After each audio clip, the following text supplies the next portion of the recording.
সব দোষ হুজুরের। হুজুর তার নিজের বউ নিয়ে হেঁটে যাচ্ছে, কয় দেখছনি কত বড় বেয়াদ্দব হুজুর, মাইয়া লয়ে হাইটা যায়। হুজুরের জামা যদি একটু বড় হয়, কয় হুজুররাই কাপড়ের দাম বাড়াইছে।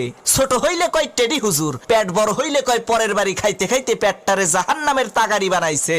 চিকন চাকন শুকনা হইলে কয় মাদ্রাসায় পড়ে লাভ কি, এরা তো খাইতেও পারে না।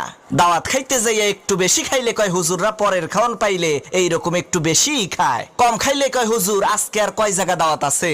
হুজুর একটু দামি পোশাক পরলে কয় অহংকারী, কম দামি পোশাক পরলে কয় ফকিন্নি। হুজুর একটু ইংরেজি বললে কয় ভাব মারায়, আর ইংরেজি না বললে কয় খ্যাত। অনেকে আবার কয় এই দেশটারে হুজুররাই শেষ করছে।